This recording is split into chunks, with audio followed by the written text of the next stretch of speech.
Yes, we're at it again with a part 2 of this list because, I mean, why not? If you've yet to check out part 1, well, feel free to do so after this one. Today in InformOverload, we're counting down the top 10 entitled influencers that lied and were caught in 4K part 2. But before we do that, I need you guys to do me a favor. Find the most durable object you could possibly find anywhere in your house, locate that like button on whatever device you're watching this video, and just hit it as hard as you can with said object, baby. Smash that like button. Let's go. Right on. So now that you guys have destroyed your screens, let's get into it. Hopefully you guys didn't actually do that and you hit the like button, but we'll see. Kicking us off at number 10, we got Haley Pham. The YouTuber decided to make a little video about her recent trip to Europe, which for some odd reason is no longer available. Her Instagram post in Greece is no longer available either. You guys may figure out why after I tell you why she was called out. Pham went to Greece on a vacation and in her video decided to talk about how negative her experience apparently was while in the country. After complaining about messing up her own hotel and flights, she then blamed the fact that she got sick on the country itself, which I don't know, guys. To no surprise, most of the comments on her video were commenting that Pham was spoiled and entitled, while others claimed she was simply stating her opinion, and that's totally allowed. Pham said, I quote, "Now this is just a mini review of Santorini, just in case you see the Instagram pictures and you've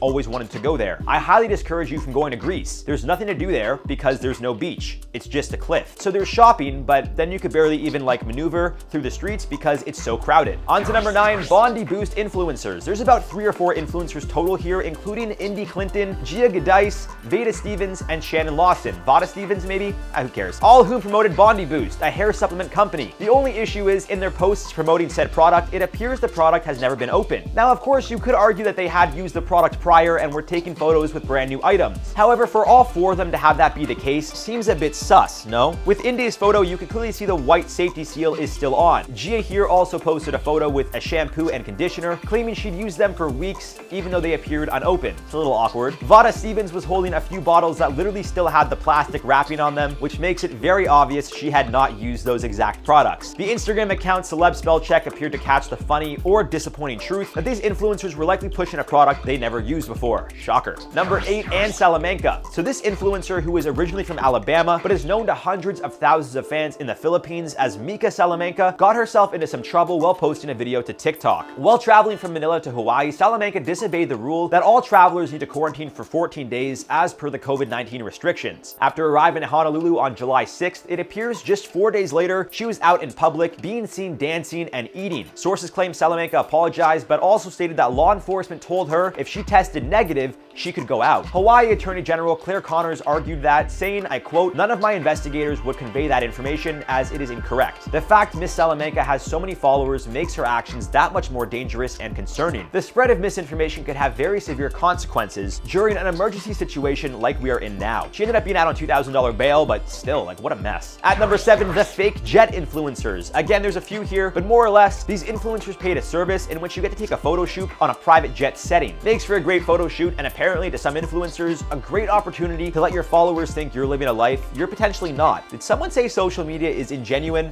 No.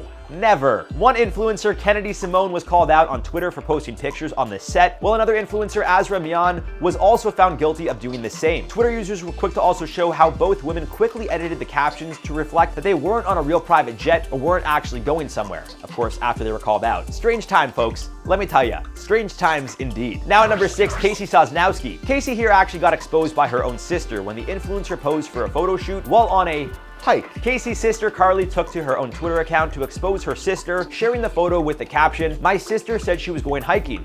This is our backyard." The tweet would go viral very quickly, with over 40,000 retweets and 258,000 likes at the time of this recording. As you can see from the tweeted photo and the updated one, Casey has since changed her photo's caption, likely to save her any more embarrassment. That being said, I don't know, I don't think this is the end of the world, but I mean, it's a little silly for sure, but really that big of a deal? More funny, but still. She made the caption love being in nature, and then she was like, my backyard or a hike? You'll never know. And it's we all know. Halfway now at 5, we got Jake Paul. I won't lie to you guys, I don't want to keep using Jake on every list, but it's almost impossible not to include him with all the stuff he does day in and day out. This time around, he claimed he had early signs of CTE, and then retracted his statement because you could only see whether or not someone has CTE after they die. So I mean, yeah, not a good thing to say. When speaking about his dedication to boxing prior to his fight with Ben Askren, Paul explained, I quote, "You know, it's a dangerous sport, and that's why when people question my dedication to it, it's like I'm showing up every single day. I'm putting my mental health on the line. My brain is on the line. Like you said, I've gone and gotten brain scans and have early signs of CTE. But I love this sport sport and wouldn't trade it for anything else. And I'm a fighter, and people will see that. Whether it's after Saturday night or whether it's a year from now, they will see that I'm a fighter. After receiving a ton of backlash, Paul took to Twitter saying, I quote, "I want to retract my comments made about CTE as it relates to me and my medical history. It's a very serious condition that I should not have misspoken about." You think?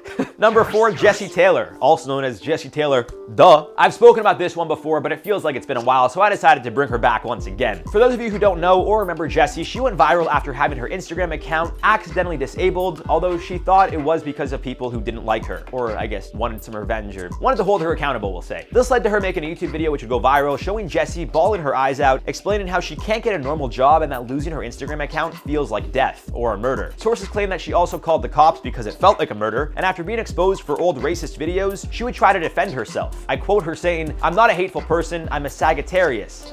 Okay, I don't get jealous. I can't relate to hateful and jealous people because I've never been a hateful, jealous person. So that's solid. She's a Sag, guys. It's very solid. She's a Sagittarius. Sagittarius? Sagittarius. Not Sagittarius. Sagittarius, I think. It's all bullshit. Who cares?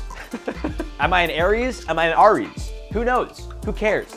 I'm an Aries. Fiery personality. Fire, because I'm spicy, baby. Number 3, we got the couple engagement. Now, this scavenger hunt video / proposal had a lot of people thinking it was planned, as there was a PDF that was sent to brands months prior in hopes of getting sponsorships. The proposal between Gabrielle Grossman and Marissa Casey Fuchs, I think, if you guys see how you spell her name, I could say it another way, but I think that won't be allowed. Either way, guys, on Instagram, she's known as the Fashion Ambitionist, and she had a lot of people talking back in 2019, as she appeared to be genuinely surprised by the proposal as it played out in real time, but many didn't believe it. The 3-day event, which saw Marissa go from New York to Miami to Paris, would end with a live stream proposal, which Marissa admitted at one point she had a feeling may have been the case. Still, she swore she knew nothing of the planned proposal, although the deck that was shared looked incredibly professional, and although there was some brands involved, they were all companies Marissa had previously worked with. It was a very strange situation, with Gabriel claiming he just wanted to do something nice, and a lot of people questioning if it was legit or not. As far as they're concerned, it was totally legit. She had no idea, and Gabriel set everything up with the help of a few friends, but really, who knows? At number 2, Jenny Ambula. Well, this influencer's page is no longer available, and that's likely because she was arrested and charged, along with her father, Omar,